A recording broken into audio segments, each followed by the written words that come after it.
Hi. Hey, Ashley. Welcome to the Giving You Everything podcast. How are you doing today?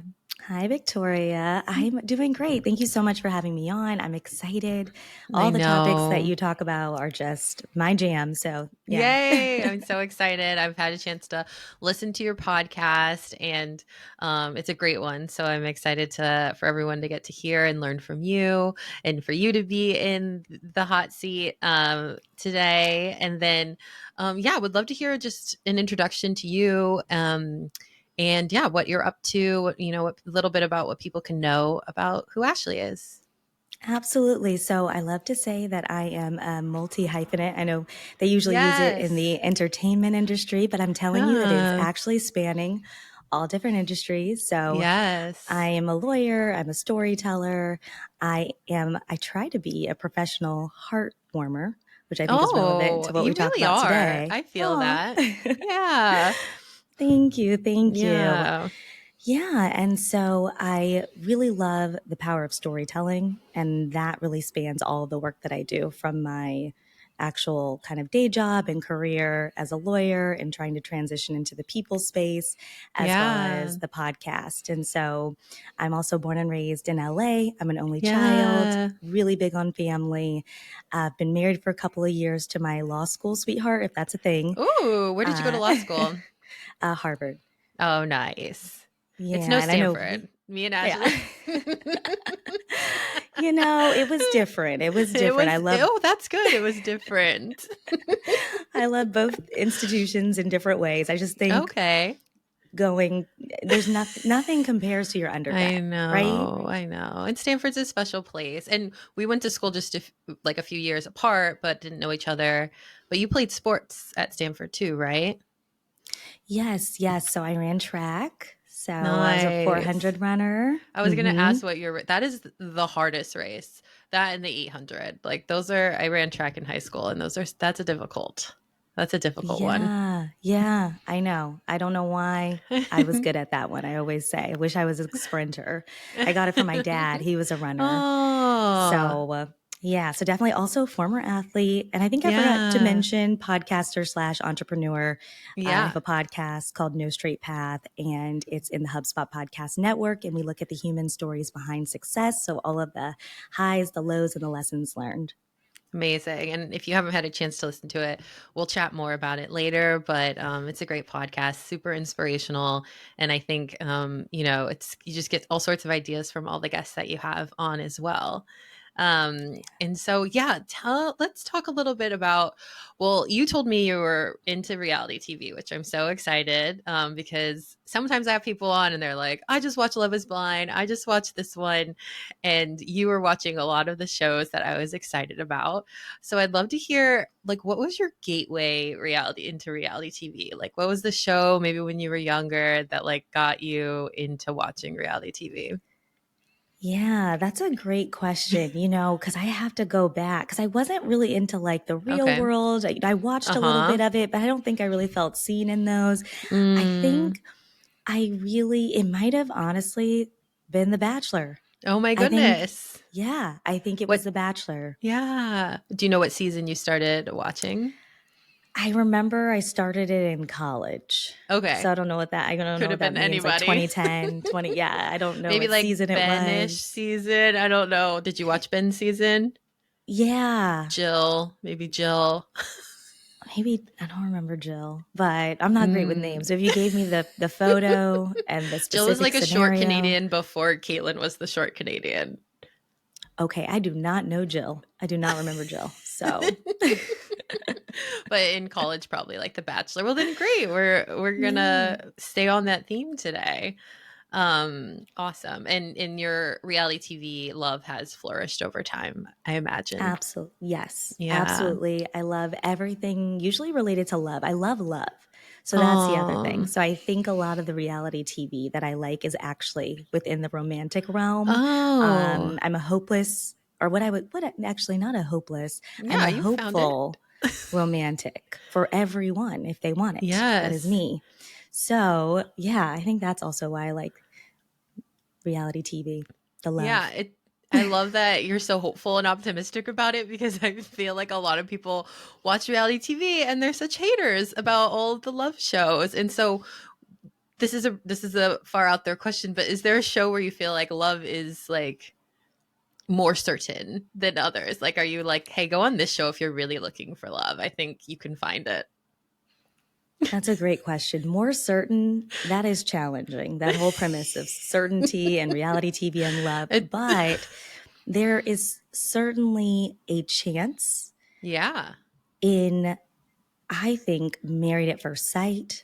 Yes. I My think favorite show. there's, yes, I feel like couples, some of the couples, my husband and I were actually Yes. debating this. He's like, how many couples? Like, we went back and I was like, I think at least one a A season. Listen, lot. yeah, Yeah. In some right? seasons, multiple. There's Yeah, kids and there's all sorts of, and there's a little bit less drama between the couples. Like, it's not like people are dating other people. It's really, it's either going to work out or it's not between the match. yeah, exactly. Yeah. It's more about the love and the relationship and communication Hmm. style and lived Yeah. experiences, and you can apply it to your own life and you can become a little psychologist. I just love it. Yes. Yes, Dr. Pepper's therapy sessions. Okay, we're not doing Married at First Sight, but maybe Yes. another season we can. So yes, would love to kind of hear what show we're here to talk about today and why you chose that show. Yeah, so I chose Golden Bachelor.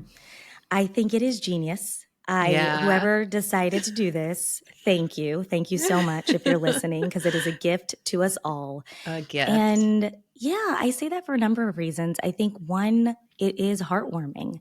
I think it's a Yeah. reality TV show that makes you feel good. You Mm. cry, you laugh, you just feel those kind of fuzzy Hallmark feelings, I would say, the feelings that you feel around the holiday season when you watch those shows.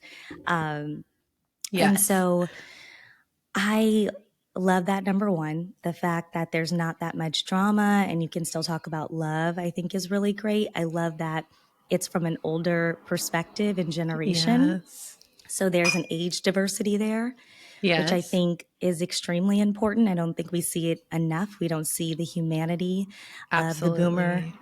the boomer generation. Yeah. And in addition to that, I just have like a personal connection to it. So I feel very seen because my Mm. dad is a widower. Yeah. And, being the daughter of a widower, my mom passed about 3 years ago. They were married Yeah. for 38 years, this beautiful marriage. That's Wow. also why I think I love love. Like my parents had Mm. this beautiful marriage. Yeah. And so it was just so inspiring. And so, it can be kind of difficult to see your dad go out there and for him to go out there and be brave again and date. Yeah. But it's also amazing. And so I just like cry every episode Yes. because Jerry is just, I mean, he's not like my dad, but he's kind of like my dad, to be Yeah. honest, which is Yeah. interesting. Yeah. What are the So similarities? he's, it's not, I don't know, old school is weird to say, but like old school. Old school. Yep. Yep. He is like the very traditional. He does come across as like very chivalrous. Like, yeah. Yeah, chivalrous. Exactly, chivalrous is the word, Hmm. and that is something that my dad is, and he certainly is like passed that along to my husband, which is funny. Like at first, my Mm. husband was not like this. Like, you don't do this for Ashley. You should do this. You should do this. My husband's like, Oh, okay, yeah. interesting. All right, because we're millennials, Yeah, I and so know. yeah, I feel like he also. I don't know if he was quite emotional or expressed his feelings before the loss of his wife.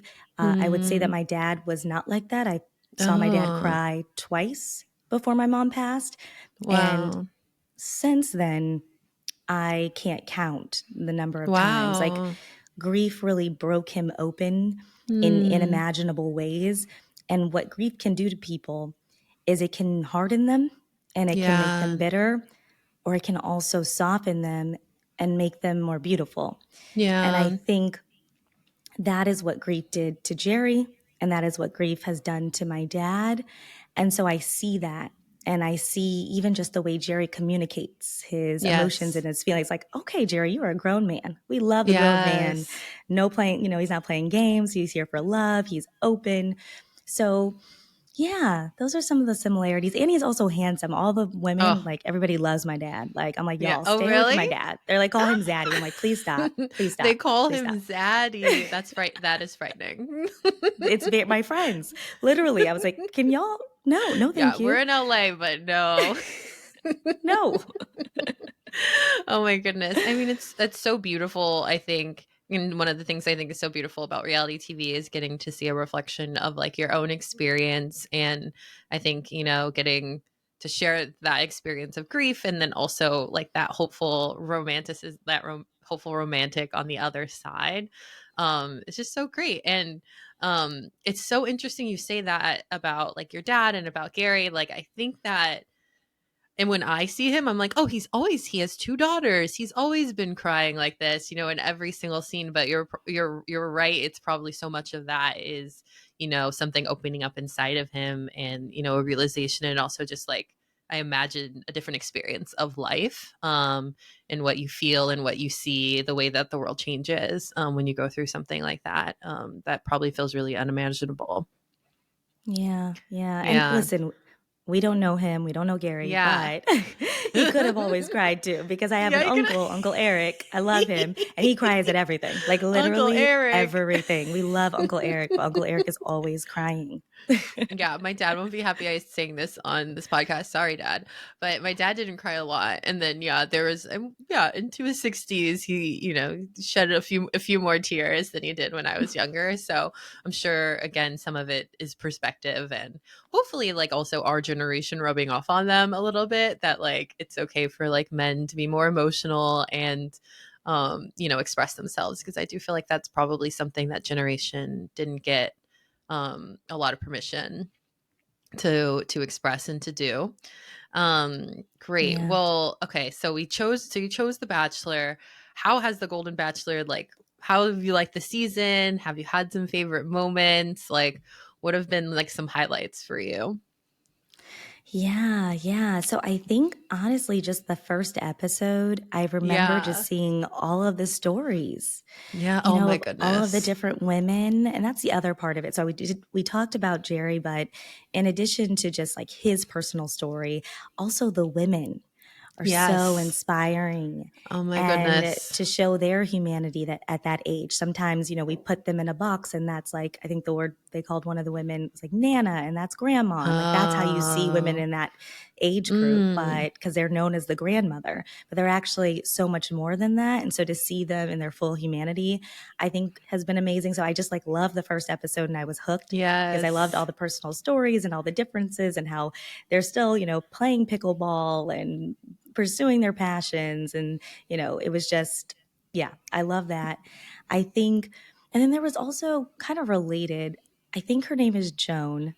You can correct me if I'm wrong, but she said something when she had to go home. Unfortunately, Oh her yes. daughter, yeah, she had Was dealing with postpartum postpartum. depression. Hmm.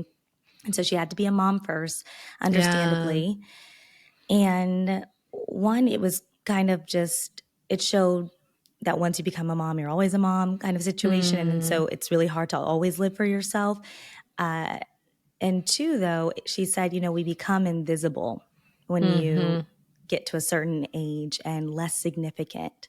And I Yeah. just was like, oh, that hit I my heart. know. And I I remember know. that. And I think that it was just a good kind of call to action to recognize that actually these women are the most beautiful women that we have in society. They live life. Yes. They have more Yeah. compassion. They have more wisdom.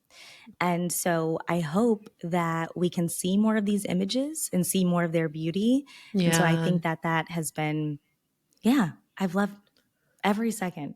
Yes, it's been so great and it's so emotional like you said. Everyone's story is so beautiful. Everyone has had like this really full life and it's so interesting you said that because there is the one episode where they're doing it's like a talent show and these it's Yes. funny because they'll do it on like the normal Bachelor and people no one has a talent, right? It's like, people are I don't know what they're doing on like the Bachelor and Bachelorette normal ones, but I don't know, they're like walking upside down or something like something so silly because it's all like 20-year-olds but they Mm-hmm. were like all literally talented like it was like I was like wow like people have like poetry, or they're able to sing, or they can dance. Like, it was like, I was like, oh, of course, because like they've lived a whole life. Like, of course they have talent. And like, who are we at 20 and, running around on reality TV? So it's so, you're right. It's like so great to kind of see the full humanity, and like they are beautiful. Like they are definitely out Yes. here in their little outfits. They look amazing on TV. They look incredible. I agree. I Yes. agree. And yes, the talent show was such a good one. You're right. Yeah. Like they've had time to literally live their life and figure out what their gifts are, which is Yes. wonderful. I know. And yeah, some of them, I don't know, they're just so stunning. Like there was one woman with like the gray hair. She wasn't on videoed a lot, but she was always in the background, and she's just so stunning. And so yeah, I've definitely loved the season. One of the It is interesting to watch it, like if you watch The Bachelor and The Bachelorette, because did you remember the episode where he had to like drive to this date? Yes. Yes. And it's like his headlights doesn't was like his Yes. And he headlights couldn't don't really work. see. He's like on PCH, like driving from like a I don't know. Do you know where the mansion is? Is it in Malibu? I don't know, but I Yeah. know it's, you got to take PCH. So probably. But I mean, yeah. he's like, and I could just hear him. He was like, "That's not happening." Like he's like, "Don't you do that to me again." But it was so scary. I was like, "What are they making this poor guy do? Like, top off in the middle of like the 10 freeway, with like an old car." So definitely some of like those moments are so different than on the normal Bachelor. Yeah, yeah, and even just them trying to FaceTime was hilarious. Like, they were trying to figure it out to FaceTime her daughter. Do you remember Yes. that? And Yeah, I for was the like, "Oh my wedding. gosh." For the I was wedding. like, Yeah. "Yes, for the wedding, for the wedding." Like, "This is Yeah. my father. Yeah. These are my uncles." Yes.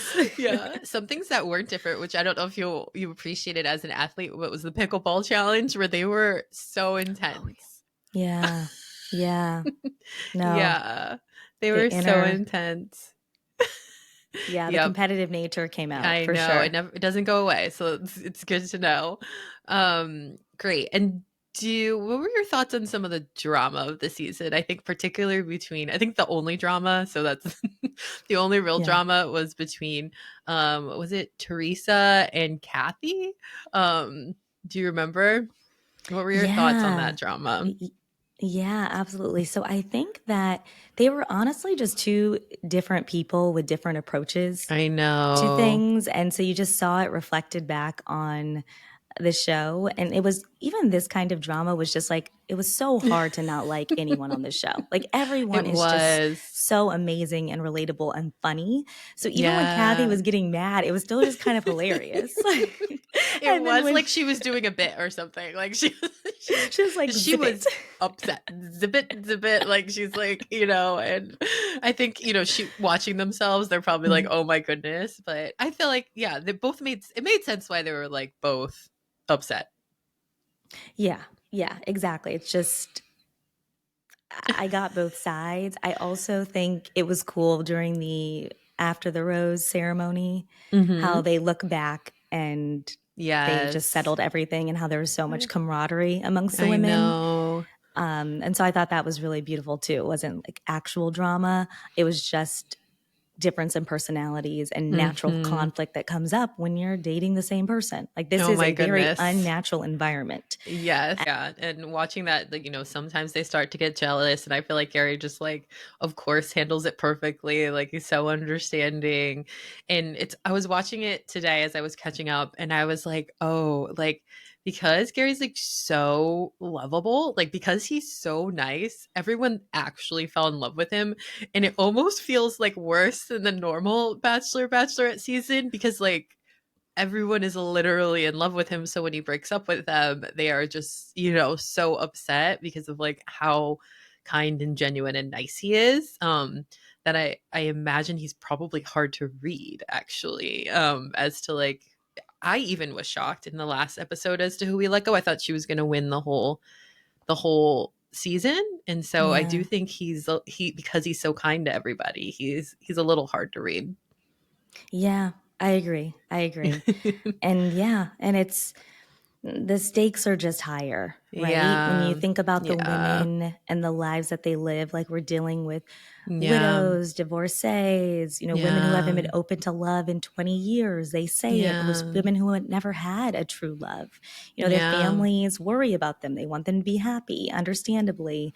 And so I still think the risk is worth it. As I said, I'm such a Yes. hopeful romantic. So I'm so glad that these women put themselves out there. And but at the same time, like the loss, and it's a little bit more devastating. I felt it. Absolutely. Yeah, absolutely. But it's like you said, the hope that everybody is like, "Oh, I'm so hopeful." It's kind of like contagious where I'm like, "Great, like maybe one day for me too." Just kidding. But like No, it's like yes. yes, yes. I'm like, okay. If I don't know if Gary's just kidding. Zaddy. But yeah, so we watched Hometowns. Like, what were your thoughts on Hometowns? Because I thought that was so interesting and so different, than typically going to meet someone's parents on Hometowns. So, like, what were your kind of thoughts on Hometowns? What were some of the moments that you liked? Yeah, yeah, and I think it just relates back to what I said when I think what crystallized the fact that there was more at stake was seeing the Mm, families for me. It yes, was seeing the life yes, that they've built, how much their families care, how yes, much they want their parents to find love. yeah, And so I felt like the families were a lot more welcoming than other families, perhaps on The Bachelor. Not mm-hmm, that they weren't protective. I certainly think that they wanted to protect their mom's heart. But mm-hmm, at the same time, they were pretty hopeful about the possibility. And then they saw the dynamic between Gary and their mom. And so yeah, it's kind of like you said too, he's so hard to read. And he also mm-hmm, probably fell in love with all these women because I think he said he yeah, did, yeah, which is challenging for everyone in that situation. And so when you're seeing that as a family, it's so exciting. He's meeting the kids, the yeah. grandchildren, which I think is beautiful. But at the same time, then it's like, oh, this is feels a little bit heavier, a little harder, when you have to make that break, I think. Yeah, yeah, and you're right. I think it was Faith who said like, "Oh, like I'm when you broke my heart, then I'm worried about my kids," right? Her being like a mom and that kind of coming first. It's not just like her breaking, but she's like, "Oh no, like my kids are going to be upset for me as well." And so definitely the stakes were super high, but it was so cute to see everybody's grandkids and like have them play together. It was like, the families were so much bigger and I think having siblings come. Like I think it was Yeah. Teresa's sisters that look kind of all just like her. So it was actually, I feel like such again, the show, a heartwarming, like fun Yes. episode of The Yes. Bachelor. Yes. And even the selfies that Yes. Teresa's Yes. Oh grandchildren, they did her selfie yes. face and it was like the Yeah. duck face so that they Just like all did it together. yeah, I was like, I was like, that's somehow not surprising me about Teresa right now, but they like totally told on her. They're like, yeah, she does this face. Yeah, it was so cute because It was that's so cute. kids, I know, like I know, I know. And they're like they're so excited, I'm sure, to have like a whole camera crew and all sorts of things at their house. So, what's something that you've learned from watching reality TV, or what are some lessons that you take from reality TV into your business and your professional life? yeah, absolutely. So I think one of the big lessons is just the power of storytelling. I think Mm, all of us, we watch different series and shows and reality TV for entertainment, for sure. yes. Sometimes to gain some type of knowledge, but usually it's about the story. Usually we want to Yeah. see ourselves in some way in these Mm, stories.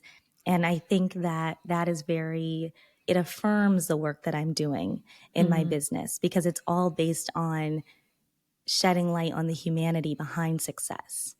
And I think that, and it's an odd thing to say, but reality TV is reflective of kind of the work that I do in my business. And so it's really yes. nice. And the fact that it's so popular and so many people love it, it just shows that like that's what we need. That's really what all of us want in this world. Yes. Yes, yeah, it's so true. And just being able to see ourselves and having that story feel real. I totally get that. And so, as we kind of move into talking more about you and your career and the business that you have created for yourself, would love to kind of hear more about the No Straight Path podcast and how it came to be. But also, you feel free to kind of let us in on your career beforehand as well, and what those that no straight path for you kind of look like? Yeah, absolutely. So it started with a pain point in my career journey. It started with the California bar exam. It was the bane of my Mm. existence. And It's a pain point unfortunately, for a lot of people. yes. Yes, major pain point because I Mm. failed it Aw. and ended up losing my job. And this was early Aw. on in my career after, going to Stanford and excelling there and going to Harvard for law school and excelling there and being a Black woman in these spaces and really pursuing perfection for most of my life. And to Mm. finally, and thinking that most of my life would be linear Yep. because that's was reflective of my journey thus far. I'd always put the work in and I saw positive results. Not that it was easy, it was all challenging, but I knew if I work hard, I will succeed. That is what Mhm. happened. And so the bar exam was actually the first time where it didn't. I did work hard and I didn't see the positive results. And I remember what saved me at that time was story. It Mm. was communicating with other people who had been through a similar experience, professors, people in government, big law partners who had actually failed the exam, but people just don't talk Mm. about it because, especially Mhm. in these elite spaces where you don't really talk about failure, you know, I'd have these side private conversations and they were so encouraging. And so I thought, Mm. okay, one day I'm going to share my story. And after I passed the exam and got a new job, I put out a blog post in 2018 sharing my story, and it resonated with so many people. And so then I realized that, what did I call it? It was like, thank you, next, my rough relationship with the Oh, California bar. I Yeah. love it. Pop culture, yes. Yes, a little bit of Ariana Grande in there. Yes, we love her. And so when I put that blog post out, I realized, okay, there's a gap. Lots of people want to hear these stories. One day I'll Mm. put out a podcast. Fast forward to, I don't even know, like 4 years later, life gets busy. I'm working as an attorney at a Mm. firm and really building my career there. But I had a bit of a lull in my cases in 2020 during the pandemic, started working on the podcast, ended up being like Mm. this passion project for me, also something really fun and inspiring that I could work on with my Yeah. mom. Mm. And at that time, my mom had been diagnosed with cancer. And so it Mm. was like this light for us, in addition to reality TV, which is interesting. Like Yes. we watched Married at First Sight a lot and like Love talked about the it. passion project and the Mm. podcast and storytelling. My mom was a storyteller. Mm. And so it was like this light for me and really fun.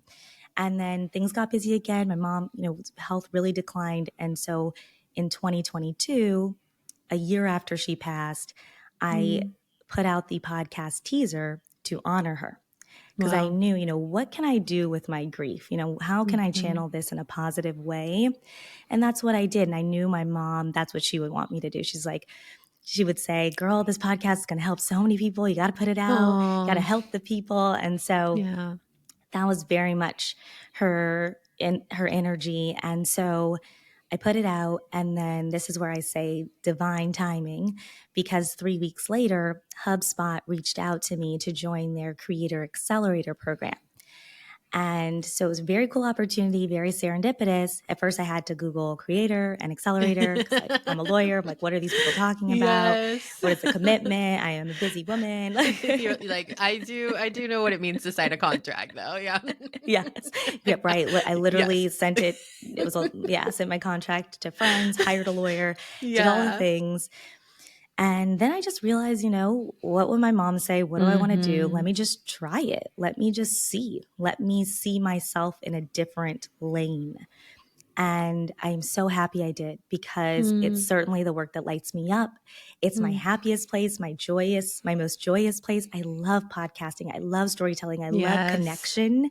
And Yes. when people say, what's the thing that makes you come alive? Like, I did not know what these people are talking about. I'm like, what are you talking about? Coming alive. I am alive. I am doing the work. Like, Yeah, what is, moving, yes, achieving. Yeah. achieving, what is Yeah. happening? But yeah, now I get it. And it's been this beautiful journey. I was fortunate to be at a great firm with really supportive colleagues. So they approved a sabbatical, and I am still working on it full time on my sabbatical, and I am figuring out my career transition. But what I do is I talk to people about setbacks, about career pivots, about finding Yes. purpose. And we've been expanding it lately, which has been great. Mostly millennial perspective. We try to do mid journey, and we just get to the heart of Mm, everything.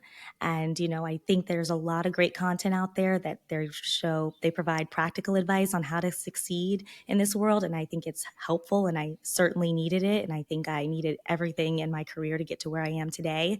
But I didn't see as much content about the humanity, especially of Black mm, women in high achieving spaces. And yep. so I wanted to share my story to help other people as they navigate their journey. Yeah. So beautiful. I mean, it sounds like on a journey that had lots of, twists and turns, like you were able to really like find the light and bring that, to others, which I feel just in your energy, and I feel when I listen to your podcast. And so I know like so many people are getting that opportunity to connect and see humanity and feel seen in the work you're doing, which is so exciting. And I think such a beautiful, I imagine, tribute to your mother. And so, yeah, I mean, I'd love to hear. So it sounds like you took this break, from the more formal legal, you know, sector, and you kind of jumped into podcasting. Like, how, like, what were those? What did that look like? Were there mindsets that you kind of had to, you know, get over or battle when you started, or that you continue to work through? Would love to kind of hear kind of those first steps, that you really took as you stepped into doing something new and different. Yeah. Yeah, definitely. So I think that what happened with me, which was interesting, is that it did start as a passion project and immediately became a business. So Mm, immediately when I started with HubSpot, they were paying me. okay. And so the mindset shift, honestly, was that this was a business, because I went Yes. in saying, oh, I just want to inspire everyone and do have fun.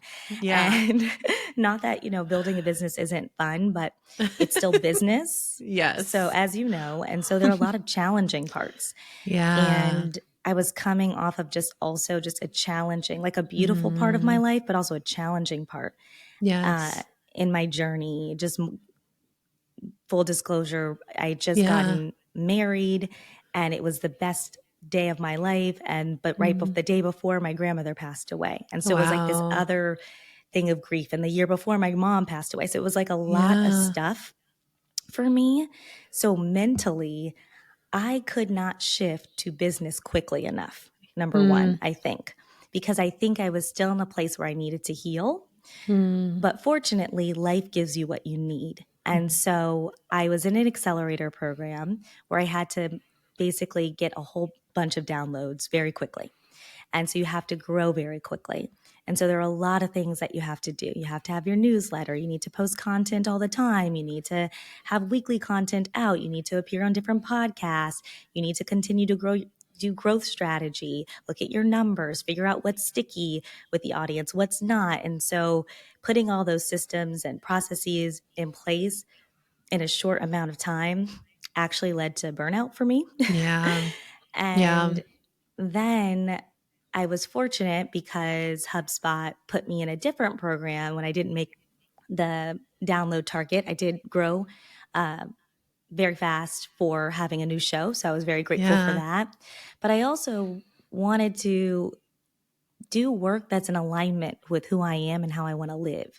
And I really want to live with inner peace. And so, how Mm, can I create a life that is peaceful? Not that there's not going to be stress and that it's mm, still going to be hard, but how can I move at a pace that feels sustainable? yep. And so, I think that once I was able to map that out and I had more time, I was able to grow the business in a really just energizing way. So Mm. within the past year, I was able to actually, I was getting paid, but I was like, wait, I don't have an LLC. So I was able to get my LLC. I was able to speak at various events, do various Mm. live podcasts, do a lot of guest guest podcasting as well, which I think is very important in the podcasting industry when you're talking about growth. That's where you're seeing a lot of growth, is getting to speak to other people's audiences and who are Yeah. like-minded. And so really like honing down on that, getting clarity on Mm. my vision. It's like I said before, it's passion project to business. Okay, this is a business now. How do I want to grow it? And then what do I want to say? It was so quick. They gave me a publicist. They were telling me about impressions and all these different words. CPM, I didn't understand. I was like, they're like, Yeah. what is your brand? It's like, I don't know. I just want to tell stories. Yeah. So it was just very fascinating. I feel so grateful it was a quick transition into working as a business, but I think that it took me a while to get to the business mindset. And I'm okay with that because Yeah. now I'm building the business and I'm building from a place of clarity and from a place of peace. And so Yes. I would recommend that if you're just starting something for fun, do it. And if Yep. you want to turn it into a business, there will be a lot of different moving parts, but build according to the way you want to live your life. Build according to kind of what feels good to you. And then also what's necessary. If you have to bring in money, I get it. And that's why I always suggest, maybe some people start your business as a side hustle. I think it's a great Mhm. way to put less pressure on yourself. Yep. Oh, that's such great pieces of advice there. And as someone who like works with women in business and coaches, people who are starting their own businesses, I really try to help people create something that feels good to themselves. That's like a business that's not like, hey, who's over there doing that or doing that, which is really hard because a lot of the advice is like very much like, hey, here's the way you do something. It's step one, two, three, four, five. Every podcast, every book, it's like everybody's doing the same thing. And that's just doesn't make there are things that we can all learn, but everything's going to Mhm. look different depending on the kind of business that you want to grow for yourself. And you saying that were interested in creating this business that where there's peace, and it sounded like clarity too. Like, do you have any maybe tidbits of advice for someone else who wants to create something like that? Like, were there things that really helped you feel maybe a little bit more balanced and grounded and peaceful in the business as you started to grow in this sounds like almost second phase of the work?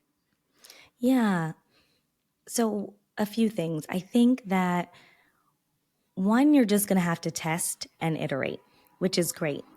But I think while you're testing, figure out how that feels. Pay attention to Mm, how that feels, right? Because I think one example, especially in the content creation world, they'll yeah. tell you you've got to be on every platform, you've got to post 3 or 4 times a week, Yes. and everyone is different, right? And so I think that you can find the platforms that work for you. I'm an Instagram girly. Perhaps it's just Yeah. because I'm a millennial. Yeah. And I certainly post on LinkedIn, but I wouldn't say I'm a LinkedIn influencer who posts a lot of different thoughts. I just post about the podcast. I think my content is more Instagram-esque because it's more inspirational. It's a little bit less career oriented. We talk about careers, but it's more about story.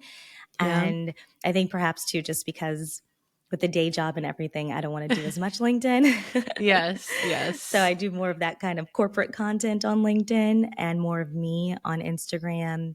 Mm, And so I remember trying though to do all these different videos as an example, and I liked them, but they were exhausting. yeah. And I realized, people were like, "Well, your life is so interesting. You need to do day in the life, and you need to be like shooting content of everything that you're doing, and bring your friends in and your husband in." And like, Mm, I just am super vulnerable with writing and with mm, podcasting. I yeah. realize I'm not as vulnerable with like my day to day. I don't want to Yep. take videos of it. Yep. like, Yep. like That's that okay. doesn't feel Yeah. good, for me. And yeah, Yeah. you certainly have to do things that you don't love in any work environment when you're an entrepreneur, when you are working in your corporate career. So I don't think that that's the advice, but it's more so, how can I do more of the things that I love and less of the things that I don't love, and let's see if it can translate to a positive ROI,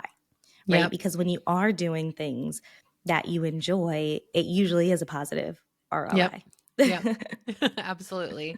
And when you were talking about kind of testing things out, it's so true. Like sometimes and I'm doing it right now. This is, this is will be the second let out episode of this podcast. But even I'm like, oh no, what about like this? Even before this episode, I was asking Ashley, like, what about this headset or these, I have like all sorts of different ways we're trying to, make our business better or make our business successful. And it can be really hard to almost allow yourself to make a decision and then tomorrow make a different decision. Like you were saying, like you have to kind of be Mhm. willing to test things out and to be like, oh, that didn't quite work out right.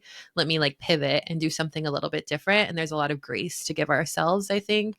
Certainly if we're high achievers or overachievers or have done really well, where I don't feel like as kids, we were kind of allowed to change our commitments. Like once we decided something, it was like, you better go 100% at it. And I Mhm. think it's just really important to, like you were saying, if you're going to test things out, to also on the other side, kind of allow yourself that space and room to change your mind. Yeah, yeah. And one thing I recommend is a business journal. So I think what's been so Mm, helpful for me is having a personal journal that's helped me kind of just connect the dots in my journey, seek clarity, really have a yeah. good understanding and vision of my life and where I want to go. And so I feel so good about that now. And Mm, now I'm like, okay, but I got to get on this business journal. So I'm thinking, yeah. so I've started a little bit, a lot of it pops up in my normal journal, but just trying to have a business journal where I'm not just looking at the tangible results and the ROI, Mm, which is good. Like talk about what worked, what didn't work, what resonated, depending on what business you have, where you want to build. As an example, last year, maybe 6 months ago, so this was this year, my apologies, but maybe six it's months ago, okay. It's like, it's like, what is it? I'm like, what's the year? November? I'm It's like, is it next year. Who 2024 even yet? Yeah. knows? I never know how old I am. Yeah. But yeah, maybe 6 months ago, I would have never introduced a product to my business. Yeah. And just because I needed to build some other areas out, and I finally have kind of got that. And I know what I want to do, and I've been able to get some more paperwork in place and things of that nature. And now that felt, and people had said it previously, Yeah. but I had someone else. I was on a podcast recently, a podcaster who I really admire, who has a big brand. He's been doing this for 15, 20 years. And he said, you need to be selling something. Mm. And when he said it, he was right. And I Yeah. knew what I wanted to sell. And Ooh. so I didn't know that 6 months ago. And I think Yeah. sometimes it's like being patient with yourself and writing it down and going Mm. through those steps. So I think a business journal of paying Yeah. attention to the things that work for your business, but also like how things feel to you as a business owner. Mm. Because you as a business owner is still a little bit different from you as a person, right? Yep. Like you are looking at the numbers. And so, and you might have to be a little bit more like, I don't know, I feel like I have to be, how do I say this, manage expectations sometimes, or Okay. Yeah. yeah. So you have to write those things down and figure out how you want to show up in your business. And so I feel like a business journal is also extremely helpful. Yeah. Yeah. And I love that idea of a business journal. I'm like, have a gajillion journals. I don't think I have one dedicated. I do have one dedicated to business, but just I have a lot of journals I go back to a lot. And I think you're right. There, sometimes in business, we almost lose a little bit of, you can lose that sense of intuition or the sign. At least I deeply believe, we get signs from different places. And almost like you said, years ago, you were like, oh, I'll start a podcast from your blog. And then these things kind of reemerge and come up, and really keeping track of those, because it's true. Like you can get really sidetracked. Even this podcast I wanted to start in May. And, finally I was like, okay, like it's time to do it. Well, really I wanted to start a year ago, but I was like, had the idea and everything set and the people I wanted to interview and everything was ready to go. But, life happens and we get sidetracked, and it is important, I think, to kind of keep track of what's going on internally with you when there's just so much noise on the Yeah. outside. I think Yeah. particularly as in, business owners and entrepreneurs, but then also being women. And then there's like that, and then being women of color. I just think, it can be hard to focus on ourselves. And so the more that we can like use a journal or whatever it might be to kind of turn inward, I just think can be so helpful along our journeys. Yeah, yeah. Yeah. That's Awesome. Okay. actually, Go ahead. yeah, that's actually a lot of what we talk about on the podcast. I think Mm, one thing that stands out amongst every guest I've had who's essentially living their version of success, I would say, because everyone's version mm, is different. They all they all have a strong sense of self-awareness yeah. and they've worked on it Mm, and they move in alignment with who they are and who they want to be. And I think that that is priceless. And so yep. that is something I try to continue to do in my business. But like you said, it's so challenging. It's so Mm, hard. People will have lots of opinions and advice, which can be helpful. But it's really going back to that inner compass because then you're going to be fulfilled, right? You want yes. to build a business that makes you feel good too. Yep. Absolutely. So great. Okay. So like you were talking about like selling things, and it sounds like, again, as we every business owner continues to kind of grow and shift in their business, like what, as you look forward into your podcast and whatever grows from the brand that you've created, like what are you hoping, like what are your hopes for the future, like what are you kind of looking forward to in this next upcoming year and beyond? Yeah, I'm in an interesting space where I actually don't have like goals written out, which I usually Yeah. do. I'm such a goal-oriented human. Yeah. um, but I do know what kind of impact I aim to Hmm. have. And so I think as long as I'm doing work that's aligned with my purpose, which is helping people feel seen and valued and heard Yeah. and respected, I think that that's the goal for me. And Mm. so, would I like to introduce another product or a product? Absolutely. Grow the email list, grow the downloads. Absolutely. Have more speaking events. Yes. That's actually where I realize I feel most alive when I'm doing a live Yeah. podcast. I think the energy of the Oh, crowd, when, yes. yeah, We it's should do so, one, so Ashley. fun. We should do one. I really want to do some too. I would love Yes, to do let's one with you. listen. We will pitch, we'll Yes. get those sponsors. Oh So, yeah, let's yes, pitch we'll right talk now. Like, offline. yeah, Yeah. yeah, just kidding. Oh. I mean, it's so interesting because I met Ashley on this journey. It was like, maybe like a month or two ago over Zoom, not even in person, got introduced. And I just feel like seeing your journey and hearing you talk about it has inspired me so much on my own podcast journey. It's true. I love doing it, and it kind of brings you alive in a different way. And so it's great to see. And I'm wondering, what strengths have you really leaned on, like that you feel like, I feel like a lot of time the women I work with struggle to like figure out what their strengths are, but what strengths do you think drew you to doing this and that you really lean on in your business? Yeah. Yeah. First, thank you Yeah. so much for your kind words. And I am just so happy that you are here in the Yeah. podcasting space. So, It's so welcome. fun. We are so Thank happy you're you. here. Thank Yes. you. I love it so much. And as far as strengths, I think there's a few things. I think one is the ability to connect with people Mm, from all different walks of life. I try to have lots of different people on my show, and just because I want to show diverse perspectives. And so I think that having the ability to connect with people on a human level and making people feel safe when you're yeah. having these conversations to open up. On my podcast, we talk about fun things like you're talking about. What we do, Yeah. we start with people's childhood, and not everybody Yeah. has a great childhood. Yeah. And that can be challenging. And so offering a space where I lead with vulnerability, I think, and that Mm, connection, I think, has been extremely helpful for the podcasting journey. I think another thing is just being highly organized and ambitious.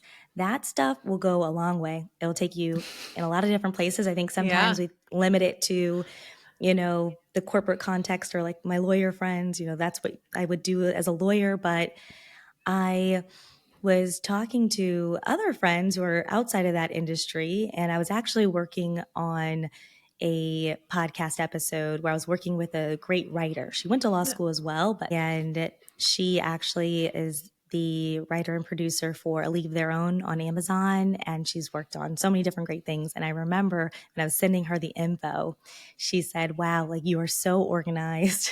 This reminds me of being a lawyer, and Yeah. it was just interesting now that I'm in a bit of a different industry where people are like, "Oh, Phil, you're so detailed and so organized and you provide Mm, X, Y, and Z." And so I think that having that organization, work ethic, ambition is invaluable for yeah. anything that you do, and it's just transferable.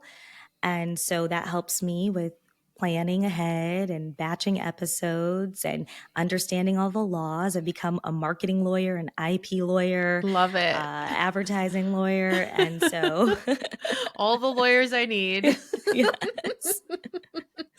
I love it. Oh, Yeah. awesome. Yeah, well, Yeah. that's beautiful. I think it's always great to see how people can use their unique strengths like in their business and to continue to grow it. And yeah, so as we kind of close out, like do you have any advice for other budding entrepreneurs, particularly women or women of color, in the space or in any spaces really?